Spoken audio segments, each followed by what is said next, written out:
So good afternoon. I want to welcome everyone to today's webinar, Pricing for Profit, Key Considerations for Laundromat Owners. I'm Danielle Bauer. I'm the Director of Membership and Education at the Coin Laundry Association, and I'm going to serve as your facilitator for today's event. So for 2023, we have started something new with our webinars. Each month, the topic will be focused on a feature article that was in the previous month's issue of Planet Laundry.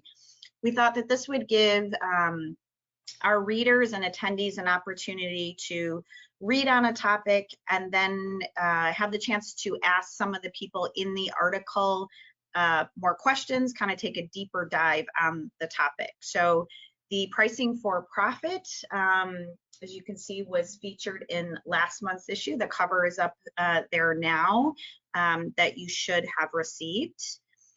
So this topic has been something that laundromat owners have discussed a lot over the years and really have to consider continuously to remain profitable and competitive. One thing that I do want to mention for our program today is due to antitrust laws and price fixing, and CLA being a trade association, we cannot share equipment and then pricing today, the exact specifics of how much people are charging. However, what we do want to focus on today is sharing some strategies for pricing, such as when's it time to increase, the percentages of the increase, things like that. I do think that you're still going to find the content extremely valuable. And if you want more specifics on pricing, I would encourage you to reach out to our panelists directly to discuss some of that. So we're going to start the program by asking our panelists some questions, and then at the end, I will take your questions. So to ask a question, in that control panel that is on the right side of your computer, there is a box for questions. If you type your question in there, that will pop up and I will see it and I'll be able to ask our panelists. All right, so with that, I would like to introduce our two panelists. If you guys want to pop on your videos. We first have Al Bingenheimer from Neighborhood Laundromat, and Matt Langa, Apapane, I think it's your LLC,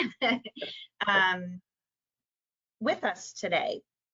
So maybe if you could start, and we'll start with you, Al, just giving a little background about how many stores you have, where you're located, just a little bit about yourself so the audience knows who our panelists are. Hello, everyone. I'm Al. I'm here in Richmond, Virginia. About 8-9 years ago, I bought 2 laundromats that were in the city of Richmond. And then I bought a 3rd location in 2019, and now I'm building my 4th location now. So I went from corporate marketing world into the laundromat business, which, you know, kind of understanding how to deal with people and how to connect and communicate with people was very beneficial in this kind of this industry where we're dealing with the public every day. Definitely. Matt, same thing, just give a little background about your business. Sure. I've got one store. It's in Seattle. I've had it for about 4 or 5 years. I've had offers in on a few others, but it's kind of a market that's been hard to hit to get that 2nd and 3rd store. My background's engineering and management. I was in a corporate world for 20-25 years before that, stepped out of that and stepped into this, and then loving it since, actually. Great.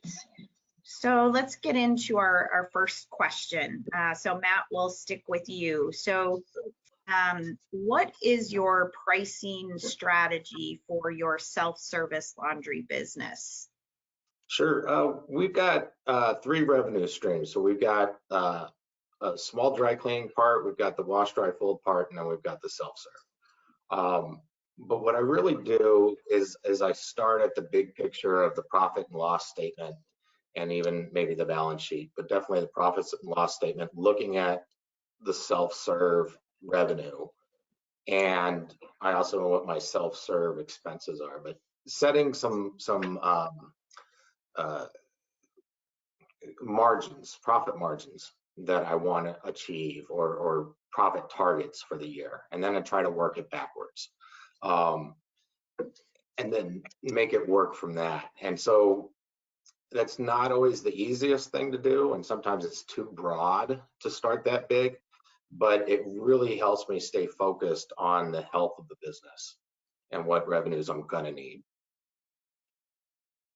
So you don't have a set time where you would say increase prices. You base it on what your expenses are. No, I'm sorry, absolutely I do. And I kind of have a philosophy to try to raise prices every year. And when I want to do it, I want to do it in February. I typically shoot for February or March. I want to avoid the shell shock before the holidays when people are stressed out about Thanksgiving and Christmas. I want to give them a little bit of coverage since then, and then I'll come in. And so by February and March, I've also had a lot of my costs increased. So there's some planning ahead for that, because I'm going to be absorbing those price increases from either utilities or other suppliers. That's a great idea for timing, because you feel like everything increases January 1st. So taking that a step back, they don't, it's not as harsh, I guess.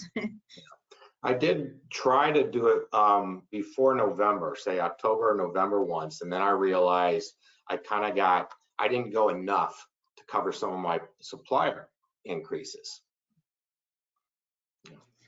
So Al, same question. What is your pricing strategy for your self-service business? I start off, a little competitive intelligence, kind of peeking at the store, see what the rest of the world looks like. Obviously, I don't want to regurgitate what Matt said, but having the insights into what your profit and loss is very important in any business. So, I keep track of that every month. For example, from November to December, whatever happened with utilities, my utilities are 50% higher from one month to the next. That to me is a trigger, right? That's money now that's not going into my pocket. So I have to make up for that difference. One of the strategic things that I do is I do customer appreciation days every year, where I give people back. I give back. So I take $1 off the big machines, 50 cents off the small machines, give them more dry time, kind of make a deal out of it between Christmas and New Year's, those 2 weeks. What's nice about that is now that you've lowered prices, they don't remember what the real price is. It's a perfect opportunity for me to raise prices after customer appreciation days. So you play with the numbers a little bit. Then when you go back to regular prices, you add your price increase at that time. So that's what I've done, just to kind of not really trick the market, give back, but at the same time, make sure I'm doing it in a way that gives back and takes care of the price increases I need. I love the customer appreciation day. That's a great idea. It's a little thing, and for all those times that someone lost a quarter, for all of those little things that they maybe didn't ask for a refund, that's an opportunity for them to say, you know what, I finally got my money back, and I didn't have to smash the glass. I didn't have to try to find another way to get it back. It's a nice way that you give back to the customer. They don't feel like they need every quarter back, because they know they're going to get it back during that period of time. And we all end up getting very repetitive. You start to get to know your customers, and they actually look forward to it now. They're like, hey, when's that customer appreciation days again? Very nice. So continuing with you, Al, so has your strategy changed over the years? You both have been in the business a while. So has your strategy changed? And if so, how and why? It hasn't changed. It's still focused on profitability. I'm in this to make money. That's what I'm doing. And I'm also trying to provide a service to the community. And I try to do things, and I want to care. So between those three things, profitability, taking care of our customers, and having the insights to say, what, I care enough to give back to the customer. And as I raise prices, I also try to reinvest. So as I'm getting more revenue, I want to make sure that, I get a couple new carts or a new folding table, all of those things that don't mean much to me because I'm not using it. But when I bought a set of new carts, that was right before Christmas, and people are like, this is the best Christmas present I've ever gotten. I thank you for these new carts. They actually roll straight. When you're getting letters in the suggestion box, in the refund box, because you just bought a new cart, so I make sure that whenever I do these things and I raise prices, and I feel like, I don't want them to feel like I'm taking it out of their pocket. I also want them to feel like, hey, he's making this place better as well. So what's a new coat of paint? It's a new cart. It's new wheels on the cart. It doesn't have to be a big expense, or cleaning the wheels of the cart. I mean, I walked into laundromats and, there's a lot, there's, half a dog still rolled up in the wheel, so that it's just little things like that that shows that you care. And that's one thing I think that's driven my success is my customers say, you know what, you care. The place is clean. The light fixtures are changed. There's little things like that that, if I'm going to take money out of the business, I also want to show them and giving back. Yeah, that's nice. Well, if they're coming there every week, they probably do notice all those things. So what about you, Matt? Has your strategy changed over the years? My very first price increase was just a quarter or two above whatever the vend price was at the time. And at the time, I felt that's what I was trapped or constrained into doing. Like, okay, we charge, $2 or we charge $3. I'm going to raise a quarter, or I'm going to raise 50 cents. Because I thought if I did it a big jump, it would just shake the world. And that's when I really woke up to connecting it with my profit and loss statement, because there wasn't going to be correction or a fixing of the business if I felt constrained with this at 25-cent step. And that's when I started to work it backwards. So yes, I felt constrained when I started with just those incremental prices from where I was. But then when I actually looked at the profit and loss statement and said, no, this is where the price has to be for me to run a successful business. And just as Al has said, I am in this to make money. It has to make a profit. This is not a charity. It's not a nonprofit, but it's also a very integral part of the community and a service and a need that's needed. So it is that tug of war of what people can afford. And that's where kind of in what Al's already talking about with, new investments in the property is also a communication with this, both through your team members and to the customers, that we're trying to run a successful business. It's hard to make, this business work. There's a lot of coffee stands out here, and I say, hey, they can sell a coffee of, $3 or $4 coffee every 5 minutes, but your $3 wash takes the machine offline for 30 to 40 minutes. I said, so we have to run a successful business here, and I think they appreciate that. And so if you look over our prices over the last 5 years, there's significant increases because I took those handcuffs that I'd put on myself about these little steps from where I was and worked it back from what we needed to be. So, another thing that happened to me was I had a woman drive up in her Mercedes with her $50 4-inch nails and her cup of Starbucks coffee, complaining about the price of my machine. Yeah. And I looked at her and I said, you can get back in that Mercedes, chop those nails off, and take your Starbucks coffee, which costs more than my machine. It's just one of those things that it's like, it's easy to judge our industry for raising prices, but look what everybody else is spending money on.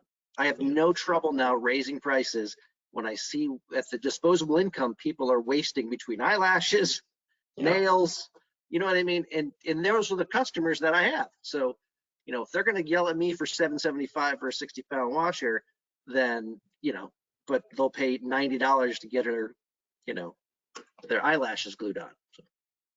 If I could tell a similar story, I had a online review that said, oh, it's so expensive. And I noticed that reviewer had gone out to a handful of restaurants, and I don't want to make it like just a one-on-one argument, but I do reply to the reviews And I say, I do notice that you thought our prices were expensive, but here's some context for it. For, the $3 or $4, you have clean clothes for 2 weeks. But if you go out to a restaurant, you've maybe spent 10 or 15 or $20 for one meal, instant satisfaction. So I don't know if either of us are overpriced, but I do think the price that we charge for 2 weeks worth of clean clothes is actually not that, egregious. I don't know what the right word is. Yeah, I guess all in perspective to people. So Matt, what then pricing trends are you noticing in your market? So kind of outside of what you're doing, just the market in general. It's interesting. I go and visit a lot of the laundromats, a lot of them, but I almost never focus on the price.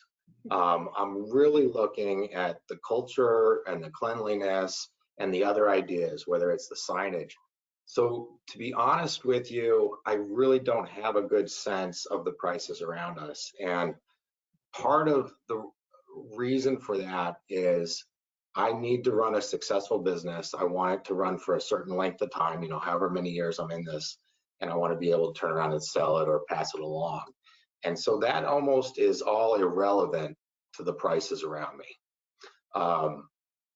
If I wind up having a reaction from my customers, or I'm starting to lose business because of my prices, I need to actually kind of look internally and say, do I have the skill set now or the energy? I'm on the older side. I've had a long career in another thing, and I did have a lot of experience of watching people with, they'd come in strong and then they lose, or their skills would change. And I want to be honest with myself about that too. It's like right now I've got some fresh ideas. I think I'm pretty good at this, but I want to be honest with myself and say, well, there's going to be a day where I might not be as good as I think I am. And that might be the time to hang it up. So that's why I'm not focusing on my competitors' prices. What about you, Al? Do you have a sense of what the trends are in your market? I do, partly because I've always tried to be the price leader. I always provide, in my mind, I provide a better product, so I want to be on the higher end of the price scale. I want to be at the top of the scale, honestly. But I think what I've seen is you've got people that are investing in new equipment, payment systems, doing what kind of modernizing our industry, have the ability to raise prices. But I also see the other side of the zombie mat, where I've got, zombie mats nearby that are lowering prices. And, but then they also don't have any working lights in the space, and they haven't cleaned it in a month, but in their mind, they're trying to attract customers by lowering price, and it's still not working. So I'm not going to change my strategy based on what I'm seeing, but I'm seeing it go both ways, which that's really kind of changing the pricing a little bit in certain markets. I'm not following anybody down. I'm going to keep where I am. I'm going to provide a better product. I'm going to focus more on repairs and maintenance. I try to maintain less than 2% outages. I got about 137 machines. So my goal is to not have anything out of service. I think right now I have 3. So, and parts, they're becoming tough to get. So, my goal is if it's not turning, it's not earning. So and I'm going to do everything in my power to keep those machines running. The zombie mat down the street can lower his prices, but he's only got 50% of the machines working. So he'll never be able to make the profitability that I do because I maintain all of my equipment. Yeah, that's a good point. So that gap you talked about from the zombie mat who's lowering to you as the leader, do you think that gap over the years has increased or decreased or kind of remained the same? It's increasing. So like I said, it's still increasing. He's literally just lowered prices again. There's one operator in town that's got, I think, about 8 stores that doesn't believe in cleaning. It just honestly just doesn't, or repair. And it just boggles my mind that you can pay for rent in all these spaces and have half of your equipment broken and filthy as hell. And what's the point of being in the business if you're not going to do it the best that it can be? So I've Yeah. seen this kind of 30% is about where it is right now. So from the price of their machines to my machines is about 30% lower. Wow, pretty significant. Danielle, if I can throw in another thing, I think Sure. one reason I don't look at prices so much is that if I go 30 minutes in any directions, north, south, or east, I'm traveling into different cities and counties, and our water, the water and sewer where I am is extremely expensive, as well as the rent. And if I travel 30 minutes in any of these directions, I'm really traveling into different water and sewer districts, as well as rental markets. And I can look at those prices and say, well, how do they pay their bills with a VEN price that's half of mine? And it's because their expenses are a lot different. So if I really want to fixate on that, then I really also have to understand their expenses. I'm sorry. Yeah, and I would imagine that's similar in other markets where there can be big differences in the cost to run the store. So Matt, on the self-service side, what payment options do you offer? So coin, Sure. card, whatever. So when I bought it, it was quarters only. One of the first increases I did, or not increases, I guess they might have been very similar, the timing wise, but adding the dollar coin option, and now there's a phone app option. And so that I had a lot of feedback on, can we pay with credit card? Can we pay with credit card? And what I wound up deciding to do was, it was one of the things that you put the app on your phone and then the phone talks to the machine. And so that's how we check the box of the credit card. So would you say those payment options have impacted your pricing structure? Yes and no. I still feel constrained to the quarter. Not super excited about that. I'm not going to get away from cash anytime soon. I'm trying to get to everything's vended at a $1 so I can just do the dollar coin, but with a personal philosophy of raising prices every year, I don't feel comfortable doing the $1 jumps every year. I haven't accepted the freedom that the app pricing would give me of doing, 10 cents here or 15 cents there, because I do want to have some consistency across my store. So it's a self-inflicted or a handcuff I put on myself to stay constrained to the quarter. I look forward to the day of having a bigger freedom on that. Makes sense. So Al, what about you? What payment options do you offer at your stores? I have quarters or cash or mobile app. So I did the research on, do I want swipers on every machine? Do I want, so that I decided to go with the idea of Speed Queen Insights was my first store where I turned it on. And then I went with Laundry Boss at my other stores. And now my city locations are 70% credit, 30% cash. So, I mean, I'm at a point now I don't have to go there, but every 10 days to collect money if I wanted, and which is great. But my third location is still 90% cash, 10% credit. So, it depends on your area, whether it's going to work or not. But at the end of the day, I wanted to make it easy for someone to give me their money. If they want to use a card, I'm okay with it. Do I like paying $20,000 a year in credit card fees? I do not. But when I watched a woman walk into my store, load 5 machines, then look around and realize there's no credit card swipers, and she's like, oh crap, I have no cash, and she starts unloading those 5 machines, I said, hold on a minute, download the mobile app. And that's when I realized it is incremental business, because that woman never left. She didn't go down the street to a place that had credit card readers. And I can't attribute every dollar to the credit card usage, but like I said, my business has grown every year since I've owned it. continues to grow, and including after I take the fees out. So it's worth the investment. I'm trying to make it, when I make a decision on equipment or infrastructure, I'm making a 20-year decision. I mean, that's, this industry, it takes you that long. I mean, it really does. So when I'm making a 20-year decision, do I want to keep accepting quarters 20 years from now when vend prices are 50% higher? Absolutely not. You know, I want to make it easy for the customer when they can walk up to a machine with a phone and scan it and start it, or add 5 machines to their basket and start them all at once. I mean, that's the future. It's not cha-chink, cha-chink, cha-chink. So with the non-quarter option, Al, do you find that there are some pricing benefits to that? Yeah, it's allowed me to continue to raise prices. And what you find is someone that's using their credit card, they don't care if the machine's half full, right? They're going to look, and I'm of the mindset, all of my big machines are closest to the door, because you know what? People don't want to walk. So if they walk in and they grab the biggest machines by the door and they know they're paying with their phone, it's not a cash transaction, so they don't see it as cash. So they'll just scan, and start. And I think that's the benefit of moving away from cash.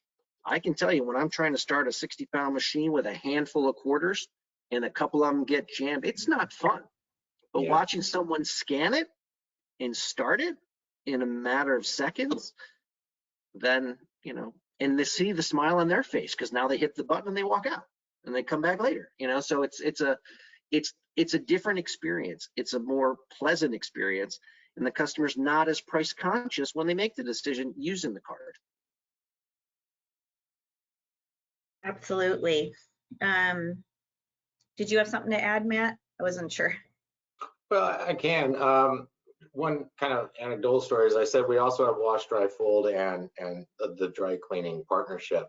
And one decision I made inside that side of the business was not to accept any more cash.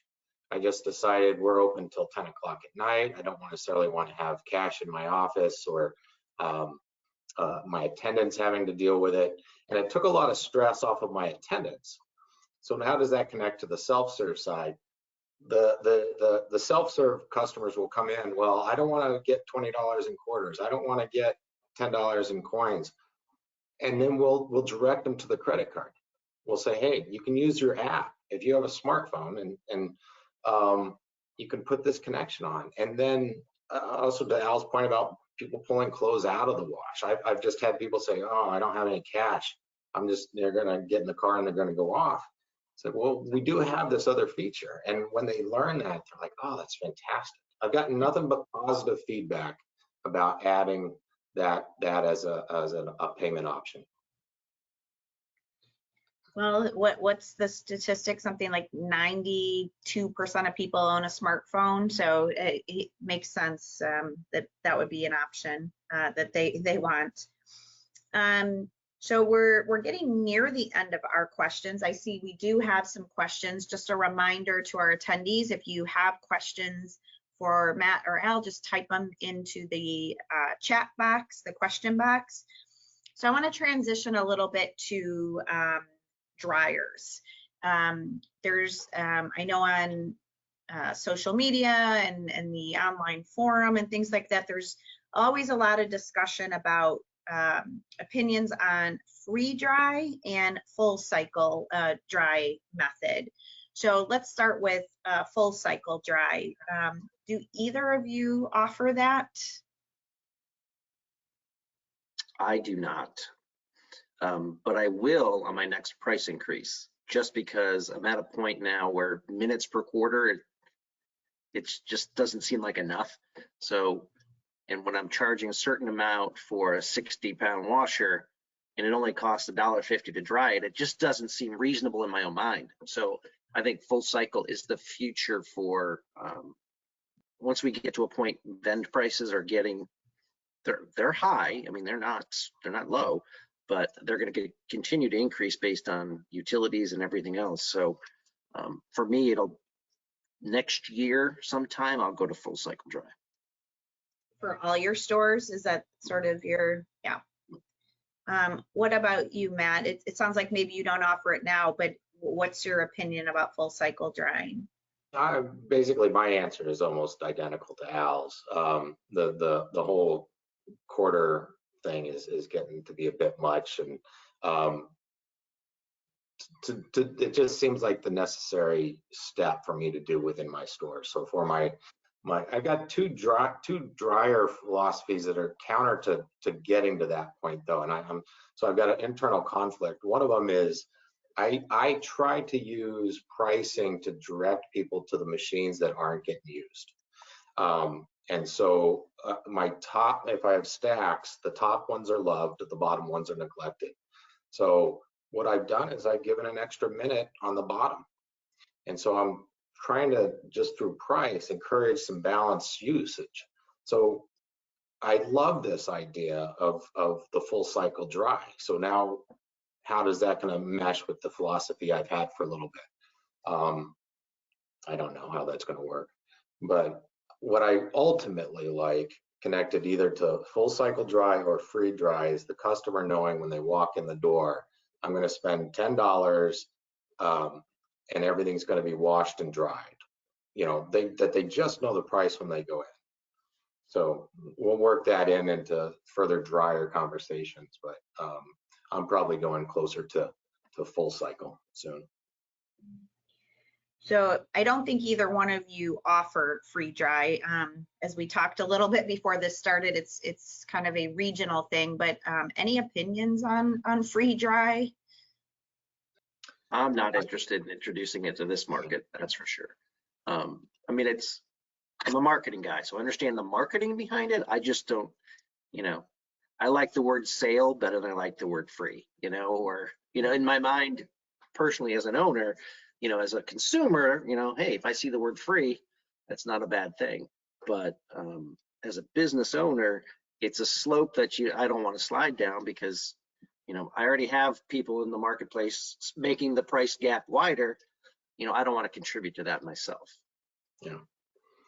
I have customers that are in just to dry, not regulars. And I'm also in an urban environment. So I also have some homeless and things like that who may be coming in after a wet day and aren't simply drying. And so I don't see an avenue for me doing free dry. If I have a residential customer who's coming in because their washing machine is down, or I'm sorry, their dryer's down, but their washing machine is working and they're just bringing in wet clothes, I do want them to pay for that. And it's also an opportunity for me to say, hey, you actually would have been all done if you just done everything here to begin with. And so, we have an opportunity at that point. But if it was a free dry, I could see how those conversations might not even happen. And I think you have to be, and I'm unattended, so that's a store that has to be attended so you can monitor and deal with the people that walk in with 5 baskets of wet clothes, right? You're not giving them free dry. That's not what it's about. It's for purchase. So but I'm not set up for to be able to manage that internally. So. Yeah. So one last question for both of you, and then I'm going to move to attendee questions. So maybe based on your own experience or what you've heard in the industry, but what would you say is a common mistake that owners should avoid with regard to pricing, specifically their self-serve business?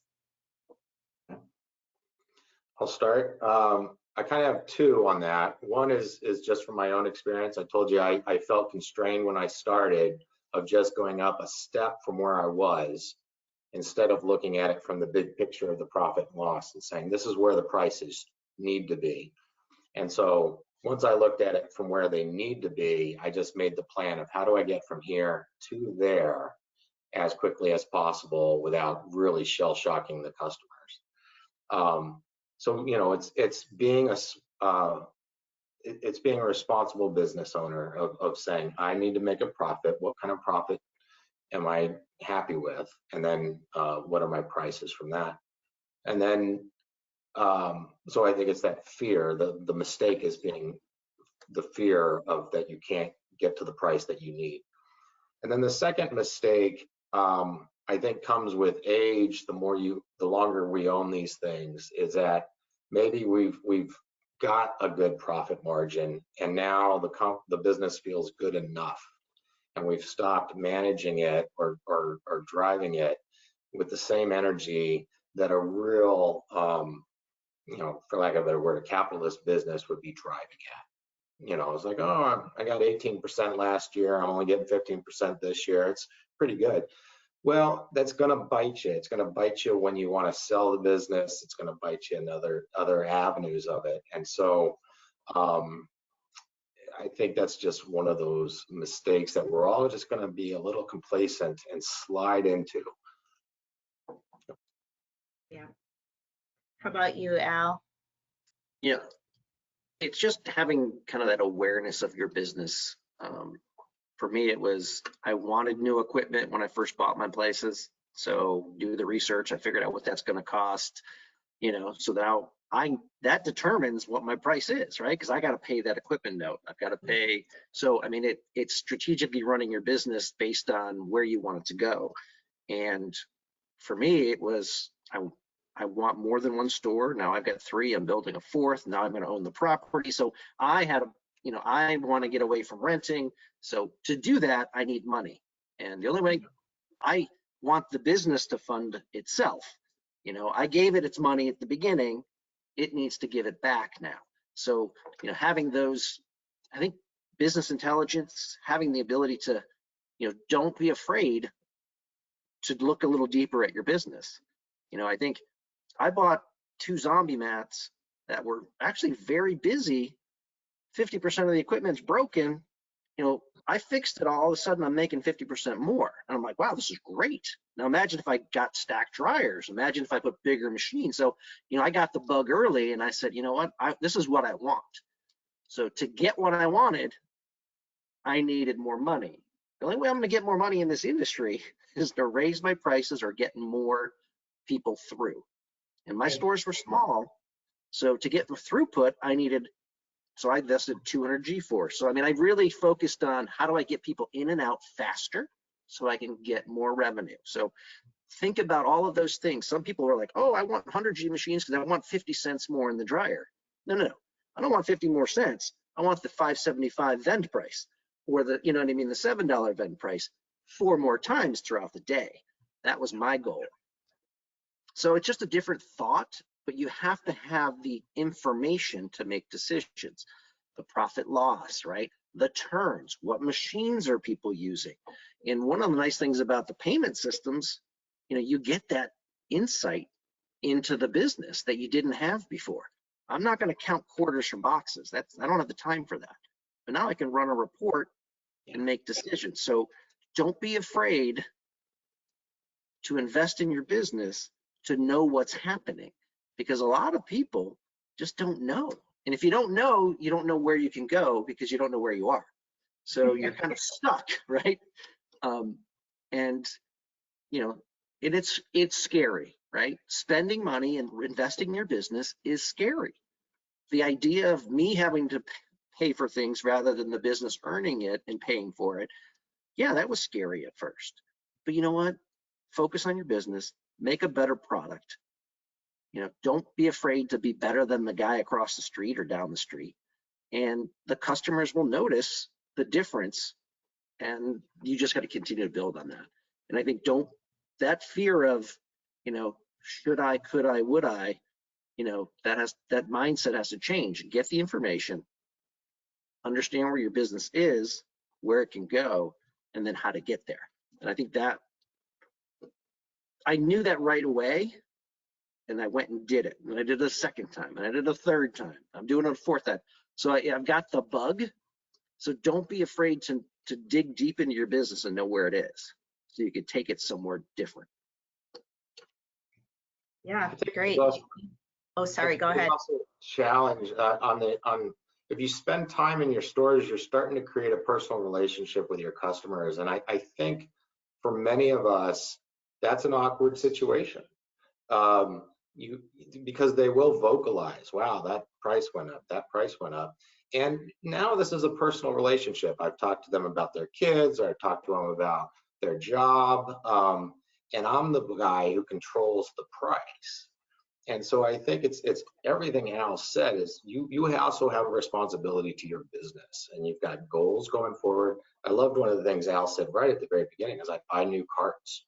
You know, when you're in that personal conversation and they're saying, wow, the price went up, you say, yeah, but this is an important service for our neighborhood, and I'm trying to give some back to you, whether it's Al's customer appreciation days or it's the new carts or the new machine. So it's very awkward to speak to people you know and take more money from them, but you have a responsibility to your business. And when you think of your business, if you've got team members, think about taking care of them too. That's where part of that price increase goes, is to helping them pay their bills. So they look to you to run a healthy business, and the healthy business is going to require revenue growth. Good advice. Well, we do have quite a few questions from our attendees. So first one is, can you speak to pricing on cold, warm, hot water, extra rinse? So again, do you offer those options? Do you charge more for some of those options? Al? I mean, I could start. I invested in, when I chose the equipment I have, I chose a control that I could upsell. So, you know, light, medium, heavy wash, whatever, you know, whatever the descriptors are, depending on the manufacturer. But that was one of the things I wanted. And I did not focus on cold, warm, or hot, but I focused on light, medium, heavy. So heavy gives you the pre-wash and the extra rinse.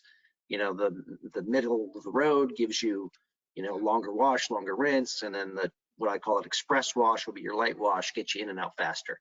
So now so that was my goal, was give someone that's all about time, they can choose the quick wash.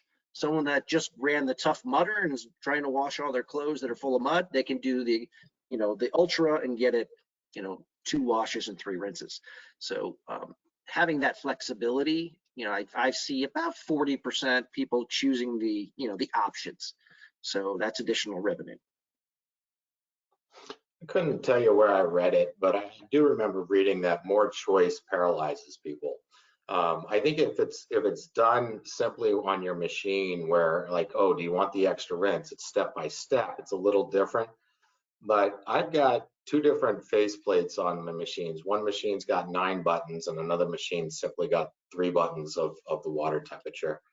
And the 3-button machine reduces stress on people. You would think that how hard is it to pick from the 9 buttons to do your laundry?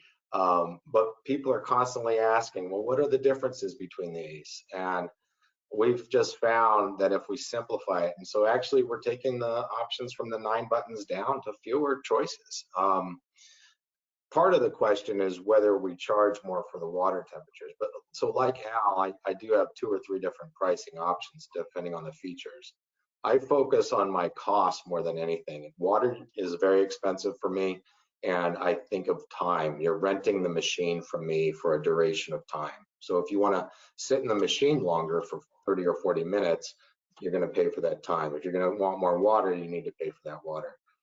I don't have a price difference for my water temperatures. And that goes to how I open this whole thing. Now it's just too many choices.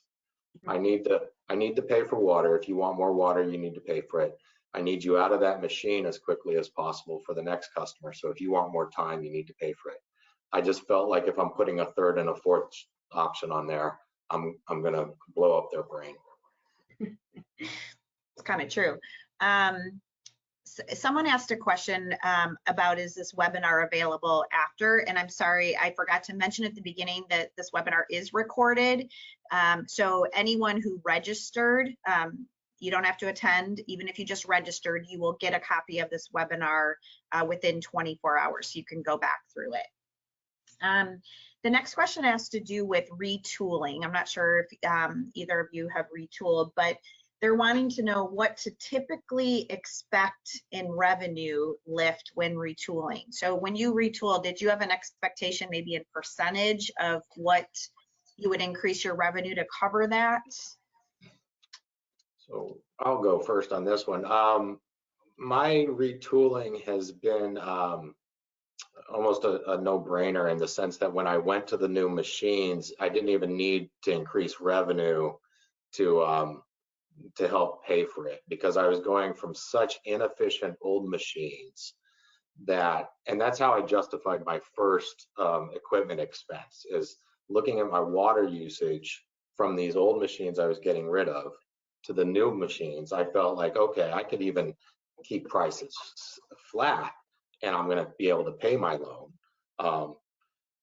But what I did is to a point Al said earlier, is you're showing the customer that you're improving the store, that you're really doing something for them too. Sure, you're putting more money in your pocket, but I think I'm not answering the question about a percentage increase, but I have absolutely followed the mantra of, you put new machines in, it's a good time to raise prices. Yeah. And I absolutely do look at the vend price and my expected turns to see if I'm going to be able to pay my loan or pay myself back, or how am I going to pay for that equipment. So there's in that. Now, I've retooled all 3 stores. So bought them, retooled, and remodeled. So my expectation was, I originally looked at what my monthly expenses were for repairs. And, my equipment was, 1998, so I mean, it was working, but, it would melt everybody's clothes. I mean, if you had rayon or any synthetic fabrics, but people loved them because they were hot dryers, right? So they were pretty much baking everybody's clothes dry. After melting a few people's clothing, I'm like, okay, I can't afford to continue buying clothing. I can't afford to keep repairing this old stuff, because I was up $1,400–1,500 a month in repairs. So then I went and asked for, hey, what would a row of dryers cost me? It was like $1,200. I'm like, I'm already spending $1,400 repairing them. It's $1,200 for new, and you throw the efficiencies on top of that. So I increased about 40% business replacing the equipment. But I think the revenue's up because I focused on larger equipment. Yeah. Because the trend now is people want big machines. They want to throw everything in one big machine, one big dryer. So getting rid of the smaller machines, focusing on the larger, my revenue was going to go up. So there were more bigger machines available, and that's what happened. So second store, remodel, same thing happened. Third store, I've had business tripled at that store because, it was such a good location. The equipment was just run down. So I've pretty much seen my expenses stay the same, but my revenue go up by about 40%, because the efficiency of the equipment kept my, my expenses the same, but now I'm generating 40% more revenue. So it's not rocket science, and you could do the math yourself. You just have to have the confidence and make the right decision on equipment mix, because, when I look at a store now, for me, it's 20, 40, 60, 80. That's it. I don't want 30s. I don't want all these weird sizes that you're not quite sure what it is. I want someone with a small load, be like, it won't fit. Go to a 40, or go to that 60, or, go to the big 80 pounder. And that's the philosophy I have now, is you give them too many choices, it only hurts you, right? You want them to choose to go big, because big is where we make our money. So I'm a proponent of retooling. I've always got my eye open for that zombie mat, because the price of fees these days to put in new water lines, I mean, there's diamonds out there. You just got to find one and have the, just have the ability to be able to see it and then remodel it and make it your own. You both talked about accepting credit cards, and there is that, percentage, 3–4% fee. Someone's wanting to know, have you considered passing this on to the customer, or do you? And if not, why? We pass it along. You have to look at what your state requirements are if you charge differently between cash and credit and how you communicate that with the customer. But we have a different price for cash than we do for the credit card. And all of us, the attendants and everybody, if we're ever asked, we have that on every machine. Nobody's going to be surprised. It's going to say right there on the machine, you know, this is a cash price. There's a different credit price. And then what's nice is that we're not inventing this. Everybody has been trained already with gas stations. So every gas station I drive by has a cash credit price. So we point at that, we say it's just like that. Yeah. And I just, instead of me doing two different prices, I priced my price increases as they're all credit. So, you know, I make a little more on the, you know, on the cash side, because, you know, last year I think I spent about $19,000 in credit card fees. So that's $19,000 not in my pocket. I mean, that's what it boils down to. But the flexibility that the customer has, I mean, it's worth the investment. Yeah. So the next question, you know, we talked about full cycle dry. Someone's wanting to know what that is, and I guess maybe we should have explained that at the time. Do either one of you want to give a brief explanation so anyone who didn't know what we were talking about knows what full cycle dry? I'll let you have it. My understanding of it is you pay one price and your clothes are all dry. But to be honest with you, exactly, it's like a flat amount, and it dries. You know, my approach will probably be 45 minutes for, you know, whether it's $2, probably $3 when I switch over. So it's a set time, but there's also top off still. So if someone, you know, a bed bug issue, for example, you want to dry that sucker for an hour. So that person can pay for the full cycle and top off with quarters until they reach that 60 minutes. So, and it could be 40 minutes, it could be 30. With my 200G machines, I typically, in 32 minutes, the load is dry. So, but you get those people that just feel like they need 45 minutes to 60 minutes. I've sat and watched someone put 99 minutes on that dryer. And I'm like, oh, whoa. I said, is there a malfunction? She's like, no, I want that. And I'm like, okay. And I think what some people do, they're just renting the space, because then they want to come back 2 hours later. And that's what they're doing. Your clothes have to be really hot after 99 minutes. I think this is directed at you, Matt. Can you explain the working backwards method to pricing for the fiscal year? I think that's when you were talking about looking at your profit and loss and. Yeah. So I work with QuickBooks and do I know you can do these things on Excel or any, you know, just in a spiral notebook or however you keep your books, but I actually do enter my financials into some accounting software, and I didn't know how to use it well when I first did, and I'm getting smarter and better at it. But what I really appreciate is that I have a profit and loss statement at the end of the year, and I can look at how expenses and revenues there's the relationship. And knowing that relationship, then I can pretend the next year, well, wow, what do I want those, you know, what do I want that relationship to be? Do I want a 20% profit margin or what? And so then I'll say, okay, now my revenues have to be this much higher than they were last year. How am I going to get there? And so then I do it backwards to say, okay, I've got 20 washers in the store. They all charge this. I expect this many turns per day. Does that equal this high number? No, it doesn't. Am I going to get more turns per day? Well, what's my strategy to get more turns per day? Am I going to raise my price? So that's what it is what am I going to do in my store to get to this number? But this is the number I'm starting at, instead of like, well, maybe I'll just increase a quarter and just see where that falls at the end of the year.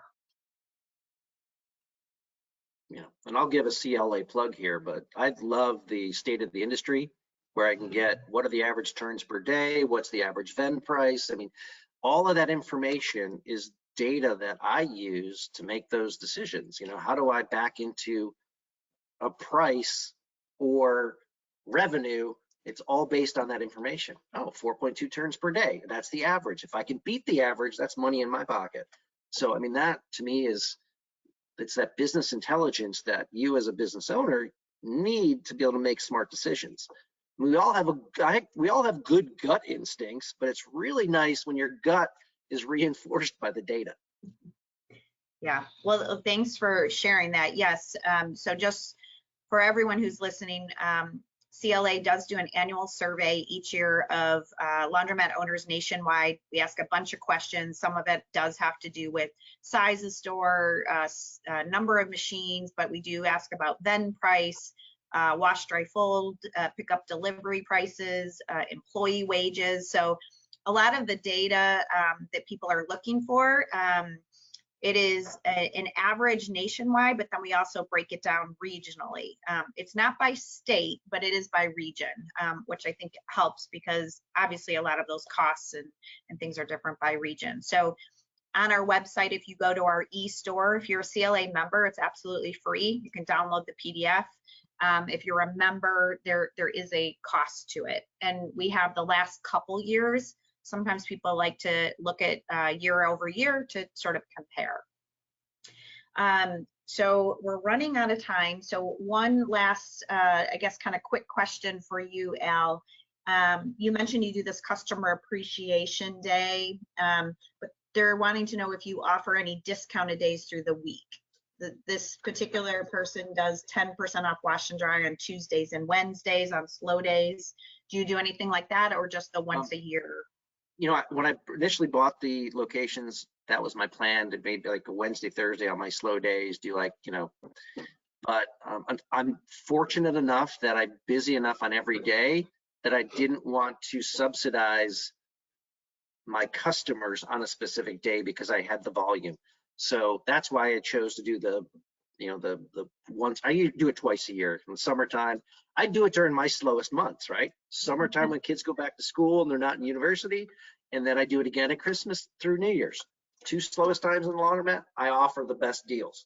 And then when everybody comes back, the prices go up. So it's strategic for that reason, because it's, you know, it's the slowest time. It's the less money I have to invest, but it's also, you know, something I can brag about. Oh, I'm sorry, you're out of town, you missed it. Matt, do you do any sort of discount on a day or anything like that? No. No, and very intentionally. I don't want to be trying to get the low cost customer. I'm sensitive to the fact that we all might struggle with money from time to time, but I just I don't want to bring in coupons. I really appreciate Al. I hear Al's customer appreciation days as something completely different. I see the time of day pricing kind of as a coupon. I see Al's thing as kind of a marketing thing and a great way to communicate to the customers a thank you. So to me, those are 2 completely different strategies. Yeah, I would agree. All right, well, thank you both very much.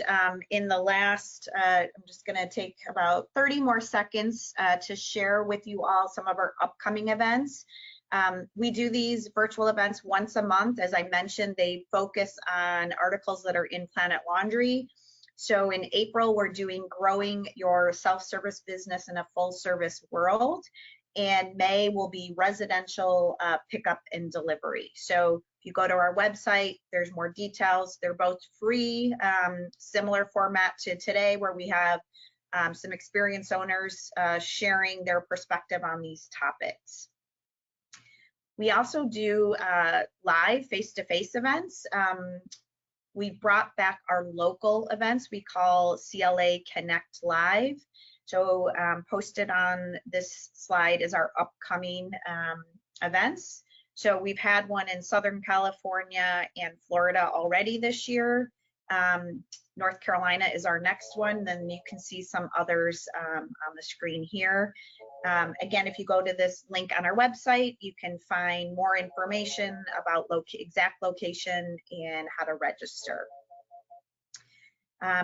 We also do large national events a year. The one coming up in May that probably many of you have heard of is the Excellence in Laundry, and it will be May 9th through the 11th. in a beautiful resort. You can see the picture here in San Diego. It will begin with an evening reception, and then we have about a day and a half of education where we bring in some really world-class speakers, and then of course plenty of time for networking with other operators.